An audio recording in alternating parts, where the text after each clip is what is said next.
pemirsa, sorotan dunia kembali hadir menemani Anda dengan beragam informasi menarik yang kami hadirkan dari mancanegara. Bersama saya Fesi Rahmadi, inilah sorotan dunia selengkapnya. Kita awali dengan berita utama pemirsa. Evakuasi besar-besaran dari wilayah rawan banjir di Metro Manila terus berlangsung setelah otoritas Filipina mengeluarkan status waspada tinggi akibat mendekatnya super typhoon Fungwong.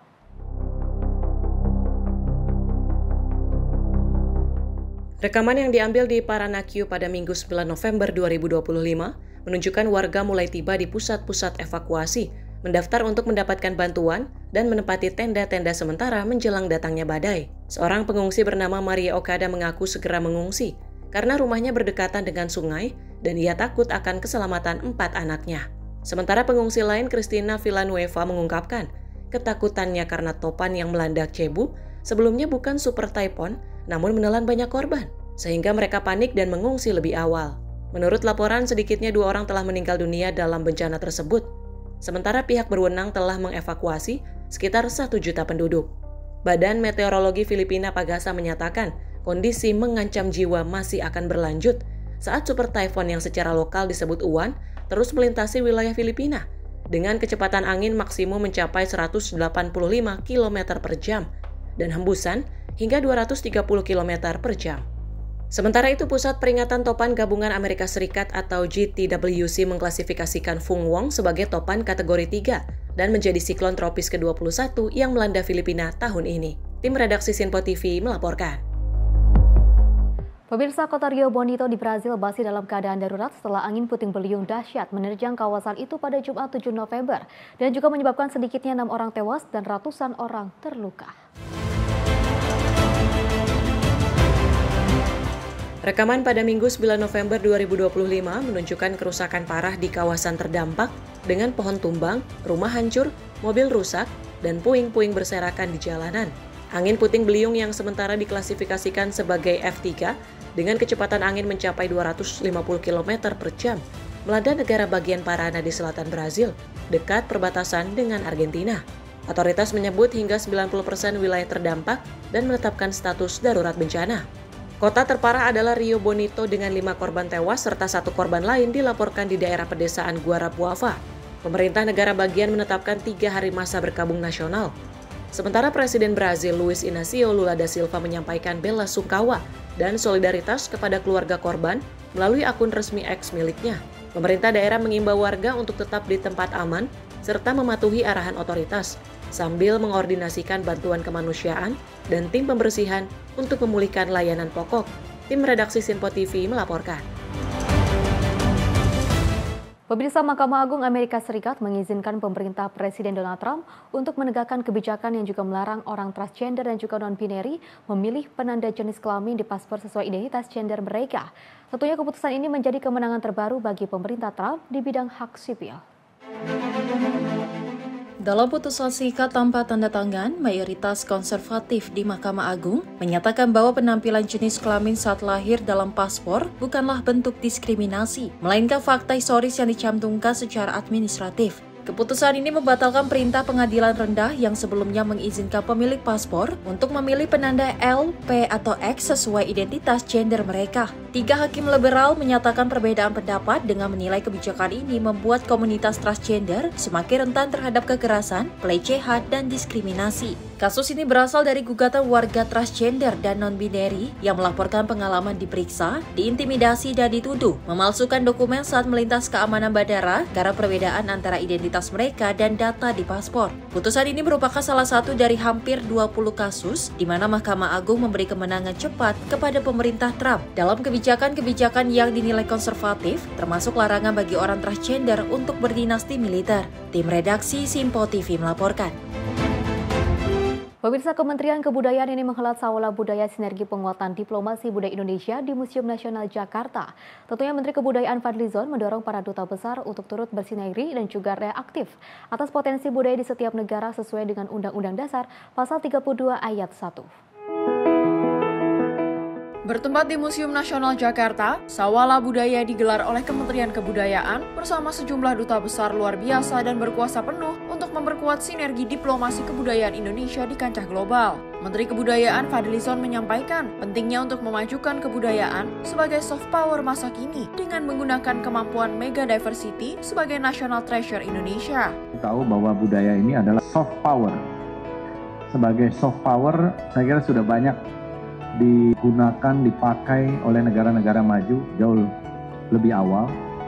Ya, Amerika Serikat itu dengan Hollywood sudah dari puluhan tahun lalu, mungkin udah hampir 100 tahun yang lalu. Kalau Korea itu memakai Korean Hallyu, Korean Waves. Nah, kita juga ke depan tentu dengan potensi budaya kita yang luar biasa ini, kita ingin menjadi Indonesian Waves dalam budaya. Jadi kita berharap ada rumah-rumah budaya Indonesia, semakin banyak negara semakin bagus. Tapi yang kita prioritaskan sekarang ada 11 dulu. Kemarin saya menghadap Presiden, kita mengatakan bahwa kita ingin membangun Indonesian Cultural Center juga di Afrika Selatan yang dinamakan untuk Syekh Yusuf. Dan beliau juga sangat mendukung, bahkan akan membantu gitu langsung. Kita buat yang cukup besar, ya, Indonesian Cultural Center Syekh Yusuf di Cape Town di Afrika Selatan. Tentu kita harapkan ya di Malaysia dan di negara-negara yang Bapak-Bapak dan Ibu-Ibu wakili, saya kira kita harapkan ada Indonesian Cultural Center. Sawala Budaya ini menjadi wahana utama untuk memperluas jejaring kerjasama antara Kemendbud dengan perwakilan diplomatik Indonesia di luar negeri. Tim redaksi Sinpo TV melaporkan. Pemirsa, pejabat pertahanan PT Hexit ini mengumumkan serangan mematikan terhadap sebuah perahu penyeludup narkoba di Pasifik Timur yang menewaskan 2 orang dan juga meningkatkan jumlah korban menjadi 66 sejak dimulainya kampanye militer pemerintahan Trump.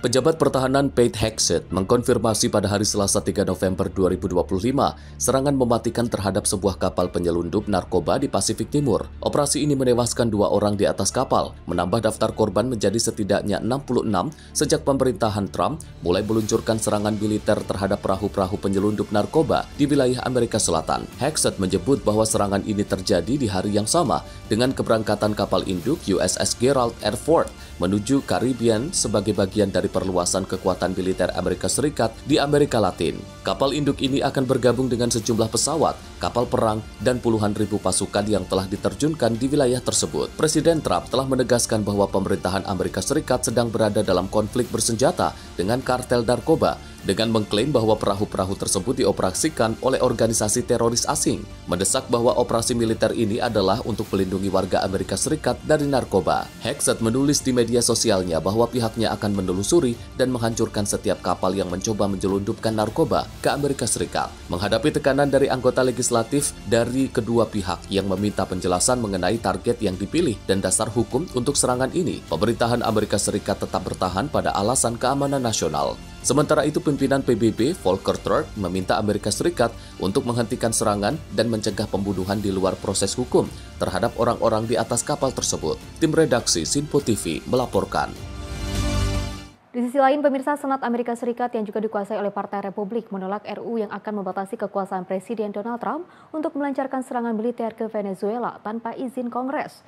Keputusan ini memberikan Presiden ruang gerak hukum yang lebih besar untuk menggunakan kekuatan militer di wilayah Karibia.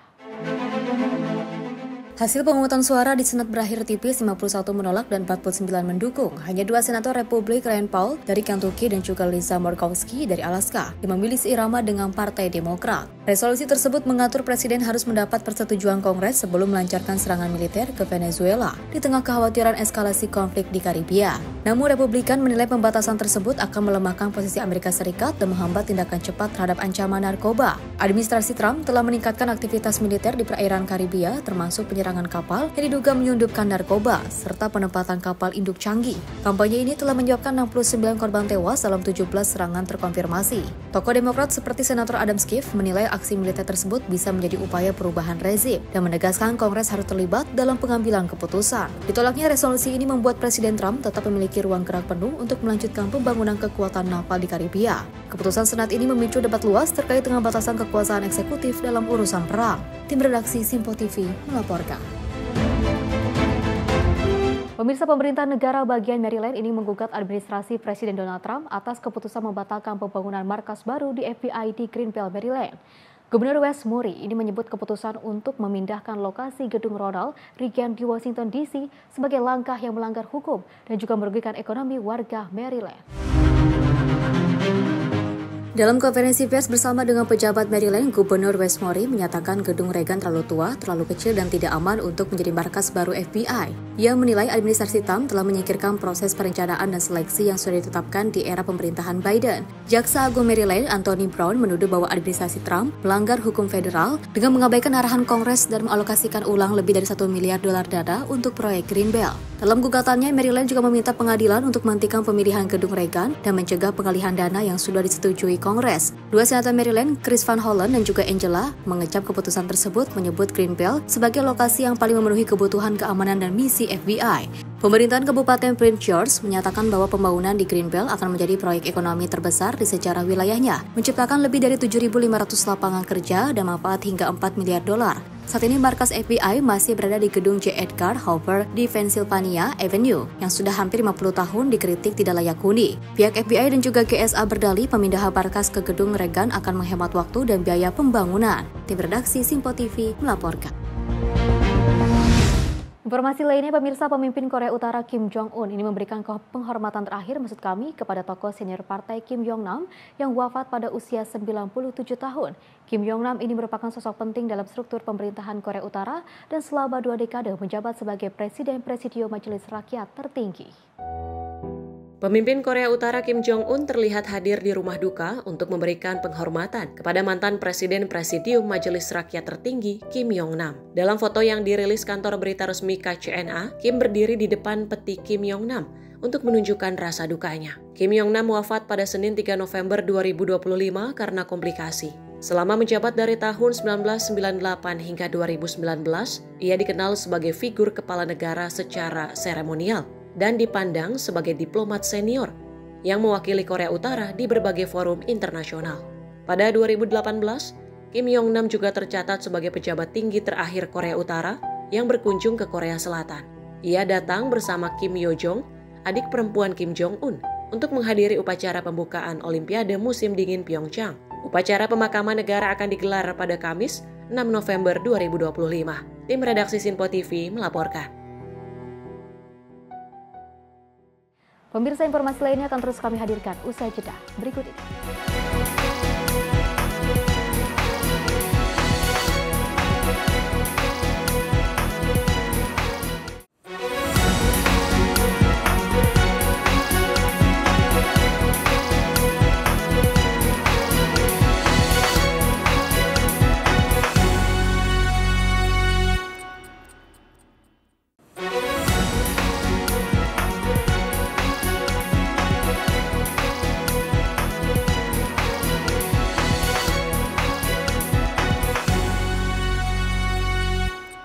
Terima kasih pemirsa, Anda masih bersama kami dan kita lanjutkan informasinya. Pemirsa, sidang umum pariwisata PBB ke-26 resmi dibuka di Riyadh pada 7 November 2025. Acara ini diikuti sekitar 160 delegasi dari berbagai negara. Inilah rekaman yang menunjukkan banyaknya menteri dan pejabat senior dari dunia Arab dan Asia yang hadir dalam upacara pembukaan. Sejumlah menteri tingkat tinggi, pemimpin industri, dan perwakilan organisasi internasional hadir dalam acara pembuka yang digelar di ibu kota Arab Saudi tersebut. Menteri Pariwisata Saudi Ahmed bin Alkel Al-Khatib dan Sekretaris Jenderal Pariwisata PBB Jura Pololi Kaspili turut menyampaikan pidato. Sidang ini akan membahas peran inovasi dalam mendorong pembangunan berkelanjutan dan inklusif, serta penyusunan kerangka kerja untuk kerjasama internasional di masa mendatang. Konferensi yang berlangsung di Arab Saudi pada 7 hingga 11 November ini mengusung tema AI Powered Tourism Redefining the Future yang menekankan bagaimana teknologi kecerdasan buatan mulai mengubah wajah sektor pariwisata global. Tim redaksi Simpo TV melaporkan. Selain itu, pemirsa, setelah 11 tahun penantian panjang, Israel akhirnya menerima kembali jenazah Hadar Goldin, seorang prajurit yang tewas di Gaza pada perang tahun 2014, dan informasi ini disampaikan pemerintah Israel pada Minggu 10 November 2025.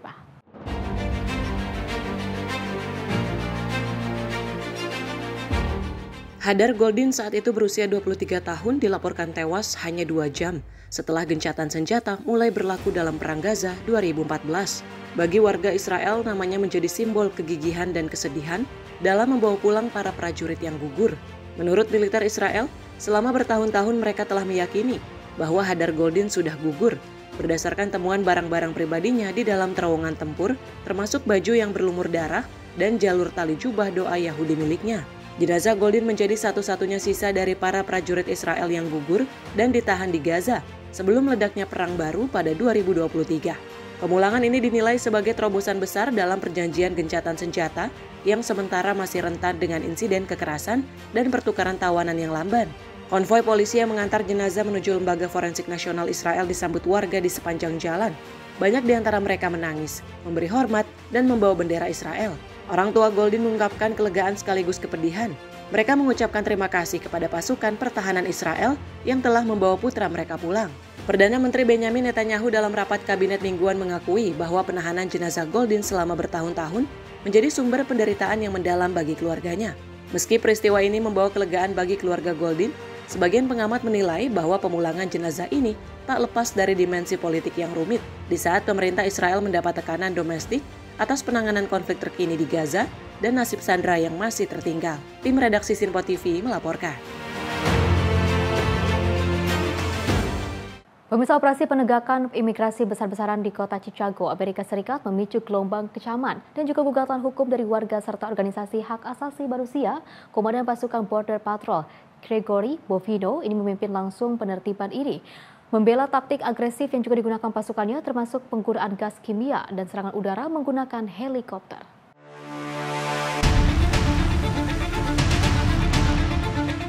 Sejak operasi Midway Blitz diluncurkan pada bulan September, lebih dari 3.200 orang ditangkap karena dugaan pelanggaran imigrasi di Chicago dan sekitarnya. Operasi ini diawali dengan penangkapan skala kecil di komunitas Latino dan imigran, namun lambat laun meluas hingga menjangkau wilayah subur dan bahkan menyebar ke negara bagian Indiana. Bovino menegaskan bahwa pendekatan keras diperlukan untuk menanggapi apa yang ia sebut sebagai invasi kriminal. Dia membandingkan petugasnya dengan polisi yang berjaga di tiap blok kota, namun dengan misi menangkal masuknya imigran tanpa izin. Beberapa tindakan lapangan yang dilakukan termasuk penggunaan gas kimia saat penggerebekan dan operasi udara menggunakan helikopter untuk mengepung sebuah gedung apartemen yang diduga menyembunyikan puluhan imigran. Banyak warga yang mengaku trauma dan lembaga advokasi imigran telah menggugah CBP secara hukum atas dugaan penyalahgunaan kewenangan. Pada saat yang sama, Presiden Trump melalui platform media sosialnya mengapresiasi kepemimpinan Bovino, menyebutnya sebagai pahlawan perbatasan yang berani mengambil resiko. Senada dengan hal tersebut, beberapa tokoh Partai Republik menilai operasi ini sebagai langkah tegas untuk memulihkan hukum dan ketertiban. Namun di pihak lain, para pembela HAM menilai taktik tersebut berlebihan dan berpotensi melanggar hak sipil. Wali kota Chicago dan sejumlah anggota Kongres dari Partai Demokrat menyerukan investigasi terhadap cara kerja CBP dan akuntabilitas komandan di lapangan. Hingga kini operasi Midway Blitz masih berlanjut dengan pergantian tim baru dari Los Angeles untuk menggantikan pasukan yang telah bertugas selama 2 bulan. Tim redaksi Sinpo TV melaporkan. Informasi lainnya, pemirsa, gunung api El Reventador di Ekuador ini menunjukkan peningkatan aktivitas vulkanik selama Oktober. Status waspada orange ditetapkan pemerintah setempat untuk mengantisipasi potensi letusan yang lebih besar. Gunung api El Reventador di Ekuador menunjukkan peningkatan aktivitas vulkanik selama Oktober. Kondisi ini mendorong pemerintah mengeluarkan status waspada orange dan mengaktifkan mekanisme pencegahan darurat. Dalam rekaman yang diambil pada Senin 3 November 2025, terlihat gunung mengeluarkan semburan asap tebal atau fumarola. Sejumlah wisatawan yang berada di kawasan Napo turut menyaksikan peristiwa tersebut.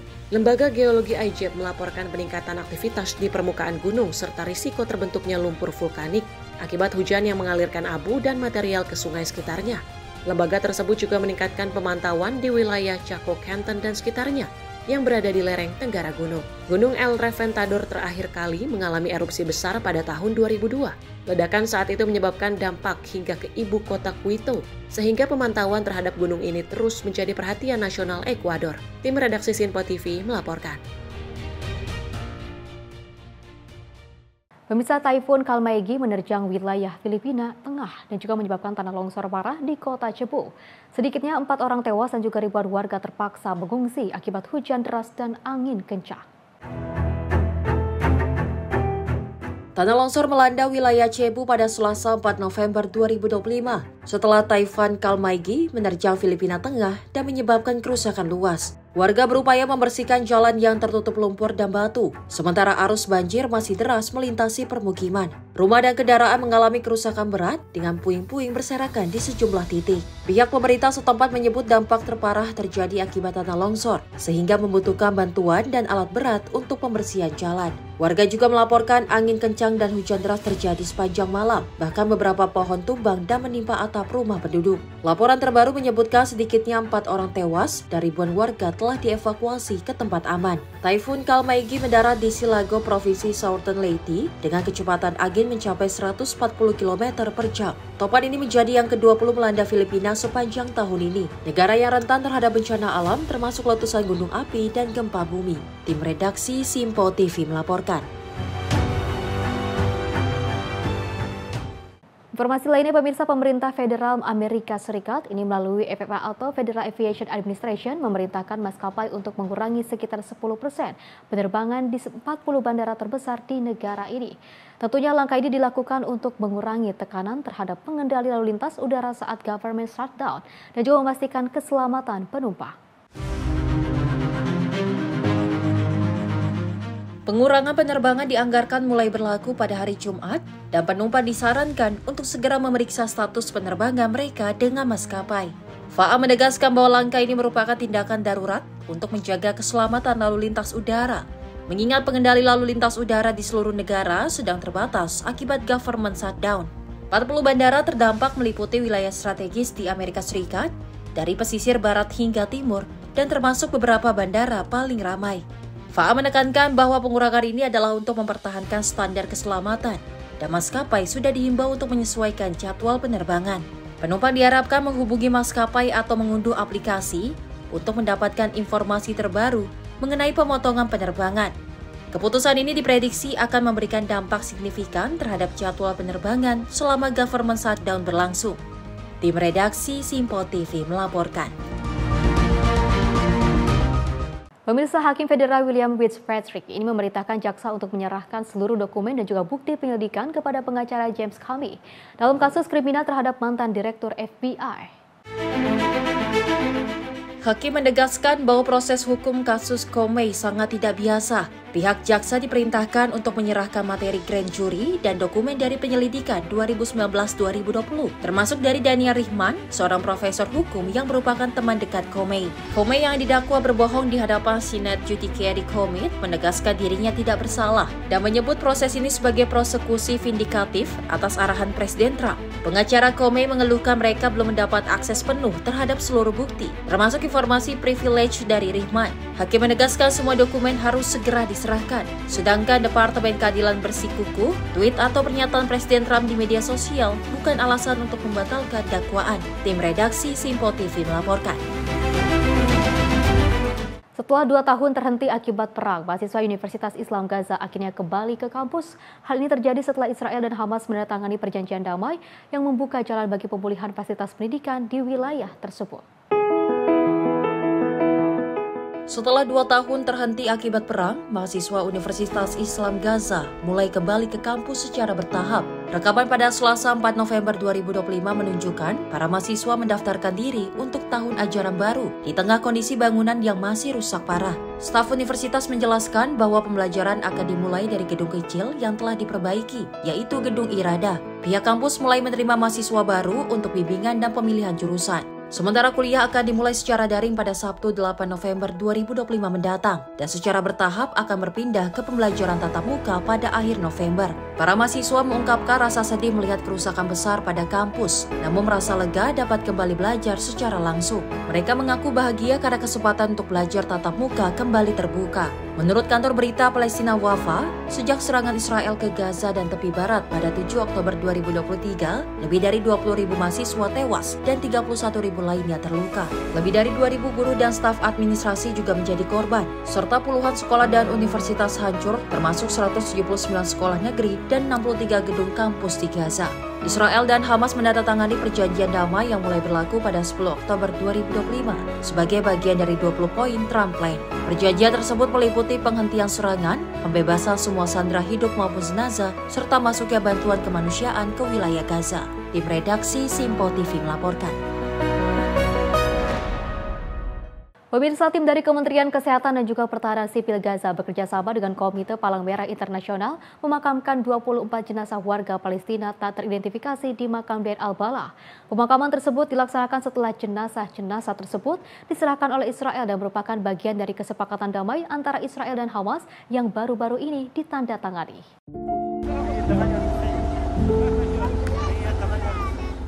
Rekaman video pada Rabu 5 November 2025 menunjukkan sebuah truk dan juga kendaraan ICRC tiba di pemakaman Deir al-Balah di wilayah tengah Gaza. Tim kemudian meletakkan jenazah di liang-liang lahat dan melakukan sholat jenazah bersama. Letnan Kolonel Muhammad Abu Samala dari Pertahanan Sipil Gaza membenarkan bahwa 24 jenazah tak teridentifikasi telah dimakamkan. Dirinya juga menjelaskan seluruhnya sempat disimpan di Rumah Sakit Nasser selama sepekan namun belum dapat dikenali oleh otoritas kesehatan.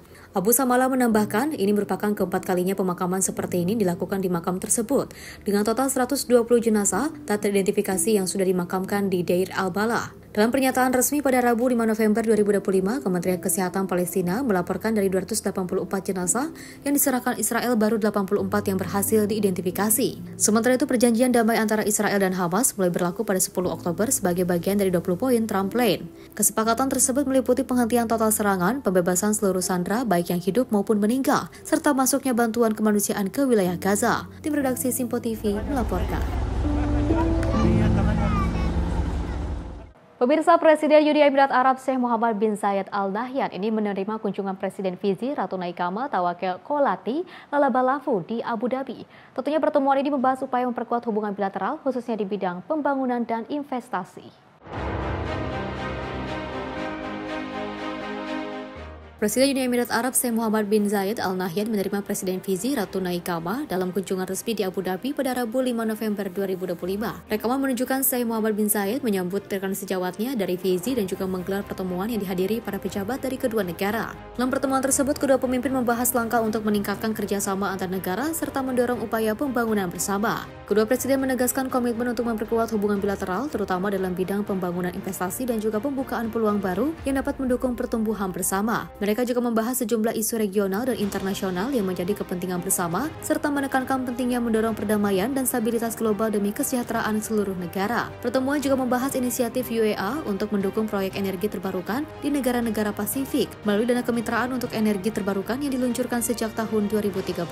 Tim redaksi Simpo TV melaporkan.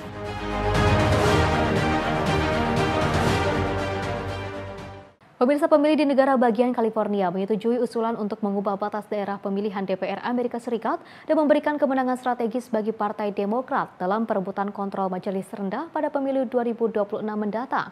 Usulan tersebut dikenal sebagai Proposisi 50 untuk memberikan peluang bagi Demokrat untuk merebut hingga 5 kursi tambahan dan mengimbangi langkah Partai Republik di Texas yang melakukan hal serupa untuk menambah penguasaan kursi di DPR. Keputusan pemilih California menjadi kemenangan politik penting bagi Gubernur Gavin Newsom. Proposisi 50 dipandang sebagai langkah untuk memperkuat posisi Partai Demokrat sekaligus membatasi pengaruh politik Donald Trump dan Partai Republik di tingkat nasional. Dalam konferensi pers di Sacramento, Newsom juga sempat menyebut hasil pemungutan suara itu sebagai bagian dari gelombang penolakan nasional terhadap Trump, yang juga terlihat dari kenaikan gubernur-gubernur Demokrat di New Jersey dan juga Virginia. Namun ia mengingatkan pertarungan sesungguhnya akan terjadi pada 2026 saat pemilu tengah periode menentukan siapa yang menguasai DPR Amerika Serikat. Newsom menegaskan jika Demokrat berhasil merebut mayoritas DPR, mereka dapat mengakhiri presidensi Donald Trump. Ia menyebut tahun 2026 sebagai garis terang penentu masa depan demokrasi Amerika. Langkah California ini terjadi setelah Texas atas dorongan Trump mengubah peta pemilihan untuk menambah 5 kursi Republik. Dukungan terhadap usulan ini juga datang dari mantan Presiden Barack Obama yang dalam sejumlah iklan menyuruhkan pemilihan untuk menghentikan upaya Republik mencuri kursi Kongres dan menguasai pemerintah. Namun tak semua pihak setuju. Mantan Gubernur Republik Arnold menolak proposal ini, menyebutnya sebagai langkah yang mengambil kekuasaan dari rakyat. Menurutnya melawan Trump tidak bisa dengan meniru gaya politiknya. Sejumlah pemilih Republik California juga menyatakan penolakan, mengatakan mereka tak ingin negara bagian semakin biru. Dengan hasil ini, Partai Demokrat memiliki keunggulan strategis dalam upaya untuk merebut kembali DPR Amerika Serikat. Kemenangan di California dianggap sebagai pemanasan menuju pertempuran nasional yang akan menentukan nasib Presiden Trump di tahun 2026. Tim redaksi Simpo TV melaporkan. Pemirsa, informasi menarik lainnya akan terus kami hadirkan usai jeda berikut ini.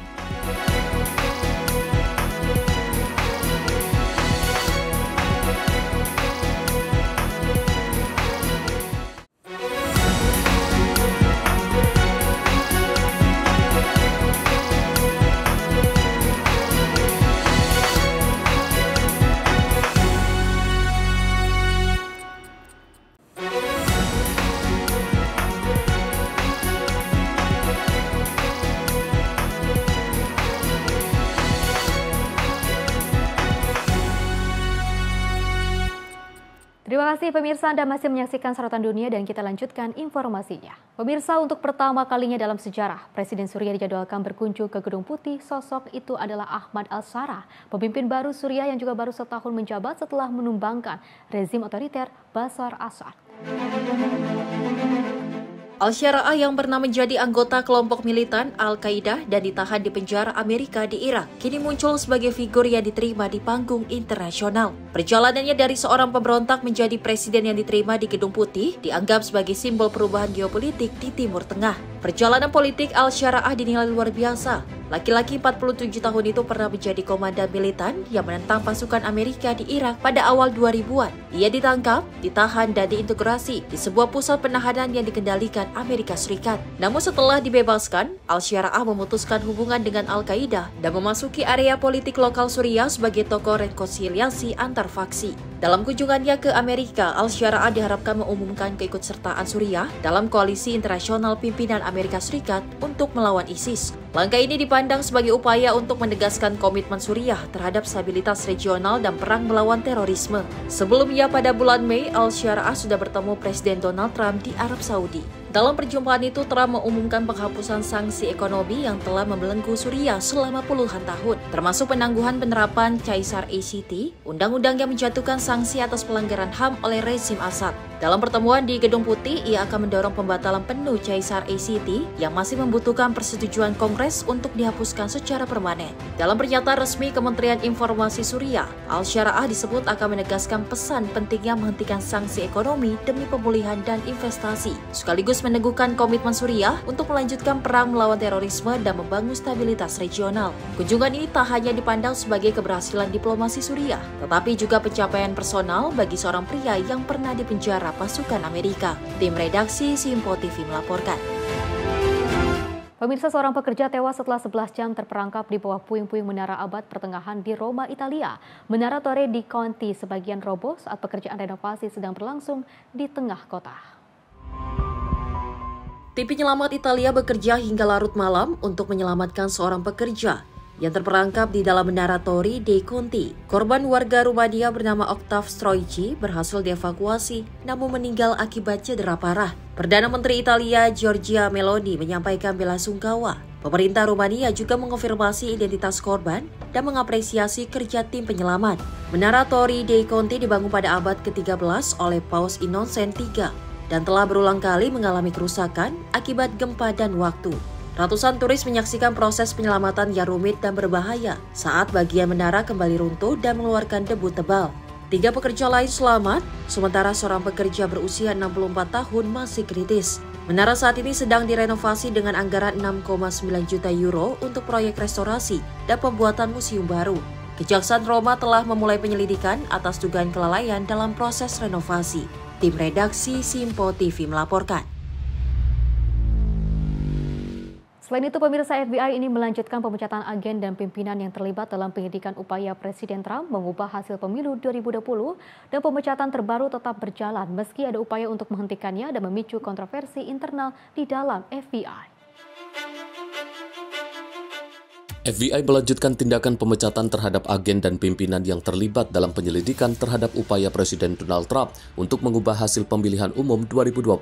Sumber yang terlibat dalam proses ini menyebut pemecatan sempat ditangguhkan setelah muncul kekhawatiran dari Jeanine Pirro, pengacara Departemen Keadilan di Washington, terkait legalitas keputusan tersebut. Namun para agen akhirnya kembali dipecat pada hari Selasa meski alasan final keputusan belum dijelaskan. Kebijakan ini menjadi bagian dari reformasi politik di bawah Direktur FBI Cass Patel yang telah menyingkirkan sejumlah pejabat tinggi dan agen yang terlibat dalam penyelidikan yang membuat pemerintahan Trump marah. 3 pejabat FBI yang dipecat sebelumnya bahkan menggugat Patel pada bulan September, menilai ia membawa kepentingan politik ke dalam proses penegakan hukum. FBI Agent Association menilai langkah ini sebagai bentuk retaliasi dan menegaskan bahwa penegakan hukum yang sah tidak semestinya dijadikan alasan pemecatan.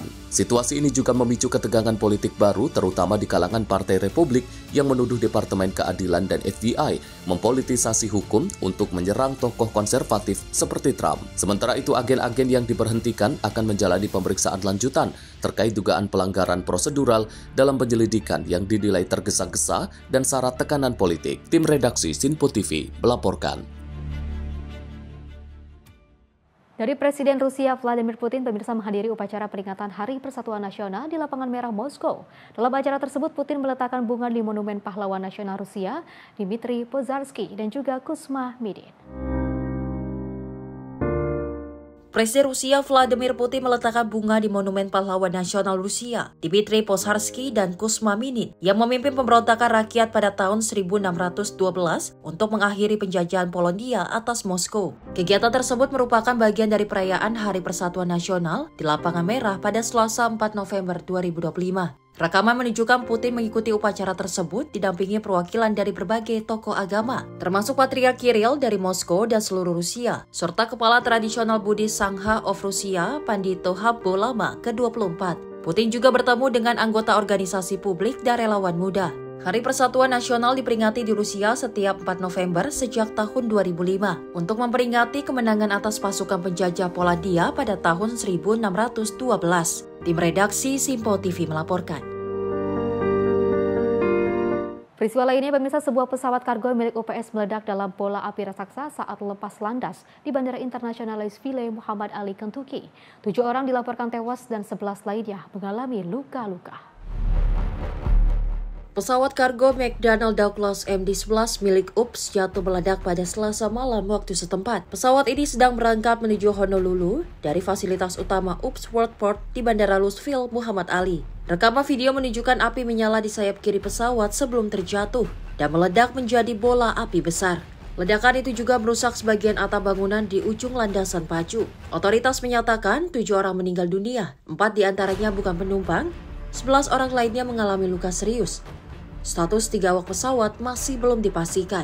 Gubernur Kentucky Andy Beshear memperkirakan jumlah korban masih bisa bertambah. Pesawat yang diproduksi pada tahun 1991 ini memaksa UPS menghentikan sementara aktivitas penyortiran di Worldport, pusat logistik terbesar perusahaan, yang biasanya menangani lebih dari 400.000 paket per jam dengan 300 penerbangan setiap hari. Ledakan juga menghantam sejumlah usaha di sekitar area, termasuk Kentucky Petroleum Recycling dan toko suku cadang mobil. Bandara Louisville saat ini masih ditutup dan belum ada informasi kapan aktivitas penerbangan bisa dibuka kembali. Polisi Louisville masih melakukan pembersihan dan penanganan area yang dianggap berbahaya. Penyelidikan Badan Keselamatan Transportasi Nasional masih berlanjut. Sebanyak 28 penyelidik telah diterjunkan untuk menentukan penyebab kebakaran yang memicu tragedi ini. Tim redaksi Sinpo TV melaporkan. Pemirsa, Presiden Donald Trump ini pamer capaian ekonomi dalam peringatan 1 tahun kemenangan pemilunya. Trump juga menyebut harga di Amerika Serikat kini lebih terjangkau dan juga menyatakan Amerika Serikat kini menjadi sorotan dan acuan bagi banyak negara lain di dunia. Dalam forum yang dipadati eksekutif bisnis, atlet global, dan pemimpin politik di Kaseya Center Miami, Trump juga menyoroti pentingnya mengkomunikasikan keberhasilan kepada publik. Pidato Trump merupakan upaya signifikan untuk memberikan sisi positif pada ekonomi pada saat rakyat Amerika masih gelisah tentang biaya hidup dan keamanan finansial. Isu keterjangkauan dan ekonomi menjadi pusat kampanye pemilu dari New York hingga Virginia. Meski pidato Trump sering menyimpang dari topik, termasuk panggilan agar Afrika Selatan keluar dari kelompok G20, ia memastikan untuk menggarisbawahi apa yang ia anggap sebagai kesuksesan ekonomi. Trump juga menegaskan janjinya untuk menghapus 10 regulasi lama untuk setiap aturan baru yang diterbitkan, dan mengklaim target itu sudah terpenuhi dalam 9 bulan. Trump juga mengakui government shutdown ini yang sedang berlangsung dan berpengaruh ke ekonomi nasional menjadi faktor negatif bagi partainya. Trump juga menyebut bahwa perjalanan luar negerinya merupakan upaya kemerdekaan ketegangan dagang dengan Presiden Tiongkok Xi Jinping, serta promosi proyek besar energi dan teknologi di Jepang yang akan memberikan manfaat bagi Amerika Serikat. Tim redaksi Simpo TV melaporkan. Dari Jepang, pemirsa, ini mengambil langkah darurat dengan mengerahkan militer untuk mengendalikan lonjakan serangan beruang yang terus meneror warga di wilayah pegunungan Prefektur Akita di Jepang Utara. Pengerahan itu juga dilakukan di tengah laporan harian tentang perjumpaan beruang hitam dan Asia, beruang coklat yang berakhir mematikan.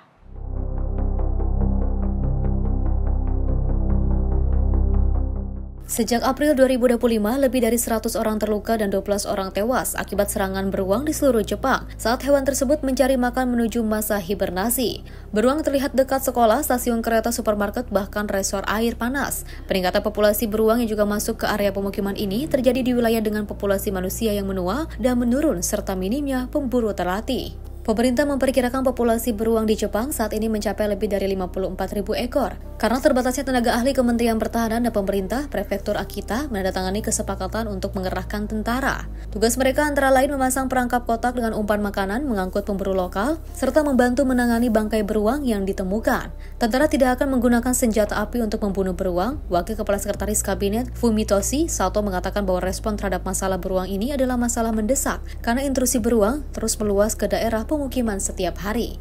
Operasi dimulai di daerah hutan kota Kazuno. Tentara berhelm putih mengenakan rompi anti peluru dan juga membawa semprotan beruang dan peluncur jaring, langsung memasang perangkap di dekat kebun buah. Takao Ikeda, seorang pengusaha kebun buah, mengaku hancur karena beruang telah menghabiskan lebih dari 200 apelnya yang siap untuk panen. Gubernur Akita Kenta Suzuki menyatakan bahwa pihak berwenang sudah dalam kondisi keputusan akibat kurangnya tenaga kerja. Meski demikian, Menteri Pertahanan Shinjiro Koizumi menegaskan bahwa bantuan tentara adalah misi sementara karena prioritas utama mereka adalah pertahanan nasional. Mengingat Angkatan Bela Diri Jepang juga mengalami kekurangan staf. Tim redaksi Simpo TV melaporkan. Informasi lainnya, pemirsa, Kementerian Kelautan dan juga Perikanan mengungkap bahwa perkembangan terkini perihal polemik paparan radiasi cesium-137 terhadap hasil laut di kawasan Cikande, Provinsi Banten. Pemerintah juga telah memastikan bahwa ekspor industri udang telah menggunakan standar operasional prosedur dari hulu ke hilir. Kepala Badan Pengendalian dan Pengawasan Mutu Hasil Kelautan Perikanan Kementerian Kelautan dan Perikanan, Isyartini, menegaskan sejak akhir Oktober lalu, ekspor udang ke Amerika Serikat berhasil dilakukan Indonesia sejak polemik paparan radiasi cesium-137 di Cikande, Provinsi Banten terjadi. Isyartini memastikan industri udang asal Cikande telah bebas dari kontaminasi radioaktif C137. Hingga kini Kementerian Kelautan dan Perikanan terus mengembalikan reputasi mengenai dunia ekspor udang bagi Amerika Serikat dengan melakukan komunikasi intens bersama para asosiasi pembeli udang serta pihak regulator di Amerika Serikat. Kita semua sudah bisa melewati isu cesium-137 yang 2-3 bulan terakhir ini istilahnya mendera di sektor udang, industri udang. Namun alhamdulillah sejak 31 Oktober kita sudah bisa lakukan ekspor perdana sehingga udang kita masih bisa udang kita sudah bisa kembali masuk ke pasar Amerika. Kalau kita mau mengembalikan reputasi, kita harus tunjukkan kalau sistem kita sudah robust, kita ini kuat ya. Kita SOP ini kita jaga dari hulu sampai hilir sampai dia berangkat ya. SOP kita jaga, kita sudah pastikan itu, kita sudah jamin bahwa sudah semuanya terbebas dari kontaminasi. Tentu nanti pasar akan menerima dan semakin positif. Semakin banyak yang kita udah terima di sana masuk lolos, udah akan semakin baik lagi ya. Di samping kami juga melakukan komunikasi dengan asosiasi buyer di sana, kemudian terutama dengan regulator di sana untuk bisa memberikan pemahaman kepada pasar di sana bahwa Indonesia itu sudah comply. Dari Jakarta, Max Mutia Anggiani, Simpo TV melaporkan. Pemirsa, pemerintah Peru secara resmi memutus hubungan diplomatik dengan Meksiko. Keputusan diambil setelah Meksiko memberikan suaka politik kepada mantan Perdana Menteri Betsy Chavez, yang juga saat ini dituduh terlibat dalam upaya kudeta tahun 2022. Peru menyebut langkah Meksiko sebagai tindakan tidak bersahabat dan campur tangan dalam urusan dalam negeri.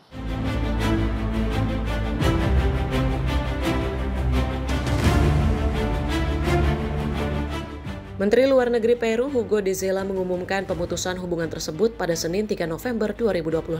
Dalam konferensi pers, de Zela mengatakan bahwa keputusan Meksiko memberikan suaka politik kepada Chavez merupakan tindakan tidak bersahabat dan menambah tegangnya hubungan antar kedua negara. Kantor Presiden Peru, Jose Cherry, dalam pernyataannya menuduh pemerintah Meksiko telah berkali-kali campur tangan dalam urusan dalam negeri Peru sejak tahun 2022. Chavez dituduh terlibat dalam upaya pembubaran parlemen oleh Presiden saat itu Pedro Castillo. Ketika rencana itu gagal dan Castillo ditangkap, jaksa penuntut umum menuduh Chavez terlibat dalam tindak pidana pemberontakan dengan ancaman hukuman hingga 25 tahun penjara. Pemerintah Meksiko belum memberikan komentar resmi atas keputusan Peru. Namun Presiden Meksiko Claudia Sheinbaum sebelumnya menyatakan dukungannya terhadap Castillo, menyebutnya sebagai korban kudeta dan menuntut ia mendapatkan pengadilan yang adil.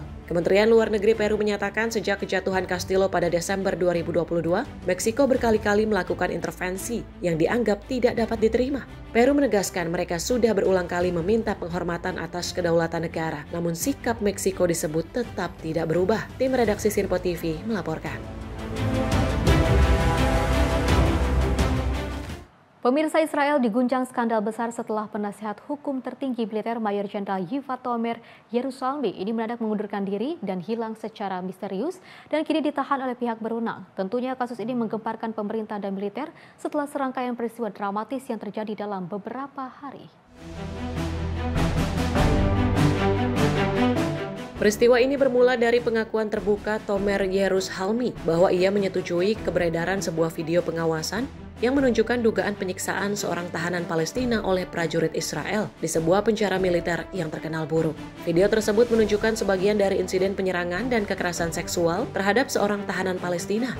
Menurut Tomer Yerusalmi, tujuannya adalah untuk menunjukkan keseriusan kasus yang sedang diselidiki oleh kejaksaan militer. Namun tindakannya malah memicu kemarahan para pemimpin politik garis keras dan mendorongnya untuk mengundurkan diri pekan lalu. Setelah mengajukan pengunduran diri, Tomer Yerusalmi dilaporkan meninggalkan catatan misterius untuk keluarga dan mobilnya ditemukan di dekat pantai Tel Aviv. Peristiwa ini memicu kekhawatiran akan upaya bunuh diri dan membuat militer Israel mengerahkan drone pengintai untuk mencarinya. Mantan penasehat hukum itu akhirnya ditemukan dalam keadaan hidup di tepi pantai dan kemudian dibawa ke tahanan militer untuk diperiksa terkait dugaan pelanggaran hukum dan keamanan. Insiden ini membuka perdebatan baru di Israel tentang akuntabilitas militer, transparansi penegakan hukum, serta tekanan politik terhadap para pejabat yang berusaha mempertanggungjawabkan pelanggaran HAM. Tim redaksi Sinpo TV melaporkan.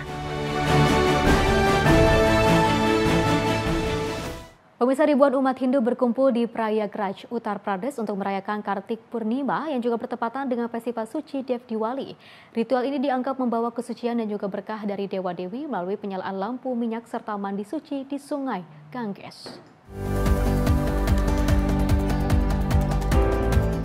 Ribuan umat Hindu di Prayagraj, Uttar Pradesh memadati tepian Sungai Ganges untuk merayakan Kartik Purnima yang bertepatan dengan perayaan Dev Diwali 15 hari setelah festival Diwali. Dalam suasana hikmat dan juga penuh warna, umat Hindu melakukan ritual tradisional, menyalakan lampu minyak dan juga lilin, serta melakukan mandi suci yang dikenal dengan sebutan snan. Umat Hindu meyakini mandi suci di Sungai Ganges dapat menyucikan jiwa dan juga menghapus dosa.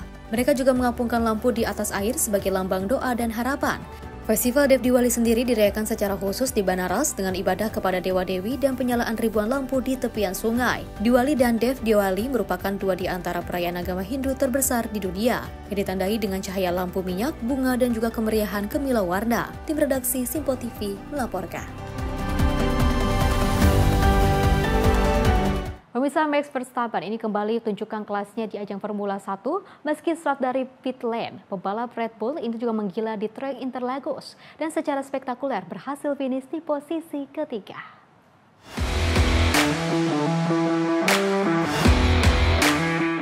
Balapan Formula One di sirkuit Interlagos berlangsung seru dan penuh drama. Max Verstappen tampil luar biasa setelah start dari pit lane dan berhasil finish di posisi ketiga.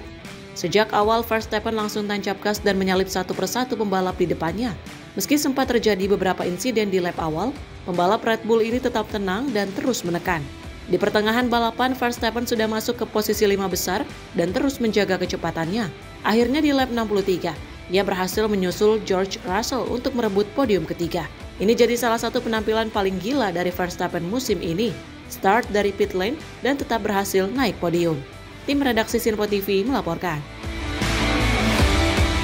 Pemirsa, kota Rio Bonito di Brazil masih dalam keadaan darurat setelah angin puting beliung dahsyat menerjang kawasan itu pada Jumat 7 November dan juga menyebabkan sedikitnya 6 orang tewas dan ratusan orang terluka. Rekaman pada Minggu 9 November 2025 menunjukkan kerusakan parah di kawasan terdampak dengan pohon tumbang, rumah hancur, mobil rusak, dan puing-puing berserakan di jalanan. Angin puting beliung yang sementara diklasifikasikan sebagai F3 dengan kecepatan angin mencapai 250 km per jam melanda negara bagian Paraná di selatan Brazil, dekat perbatasan dengan Argentina. Otoritas menyebut hingga 90% wilayah terdampak dan menetapkan status darurat bencana. Kota terparah adalah Rio Bonito dengan 5 korban tewas serta 1 korban lain dilaporkan di daerah pedesaan Guarapuava. Pemerintah negara bagian menetapkan 3 hari masa berkabung nasional. Sementara Presiden Brazil Luiz Inácio Lula da Silva menyampaikan bela sungkawa dan solidaritas kepada keluarga korban melalui akun resmi X miliknya. Pemerintah daerah mengimbau warga untuk tetap di tempat aman serta mematuhi arahan otoritas sambil mengordinasikan bantuan kemanusiaan dan tim pembersihan untuk memulihkan layanan pokok. Tim redaksi Sinpo TV melaporkan. Pemirsa, sidang umum pariwisata PBB ke-26 resmi dibuka di Riyadh pada 7 November 2025. Acara ini diikuti sekitar 160 delegasi dari berbagai negara. Inilah rekaman yang menunjukkan banyaknya menteri dan pejabat senior dari dunia Arab dan Asia yang hadir dalam upacara pembukaan. Sejumlah menteri tingkat tinggi, pemimpin industri, dan perwakilan organisasi internasional hadir dalam acara pembuka yang digelar di ibu kota Arab Saudi tersebut. Menteri Pariwisata Saudi Ahmed bin Alkel Al-Khatib dan Sekretaris Jenderal Pariwisata PBB Jura Pololikaspili turut menyampaikan pidato. Sidang ini akan membahas peran inovasi dalam mendorong pembangunan berkelanjutan dan inklusif, serta penyusunan kerangka kerja untuk kerjasama internasional di masa mendatang. Konferensi yang berlangsung di Arab Saudi pada 7 hingga 11 November ini mengusung tema AI Powered Tourism Redefining the Future yang menekankan bagaimana teknologi kecerdasan buatan mulai mengubah wajah sektor pariwisata global. Tim redaksi Sinpo TV melaporkan. Selain itu, pemirsa, setelah 11 tahun penantian panjang, Israel akhirnya menerima kembali jenazah Hadar Goldin, seorang prajurit yang tewas di Gaza pada perang tahun 2014, dan informasi ini disampaikan pemerintah Israel pada Minggu 10 November 2025.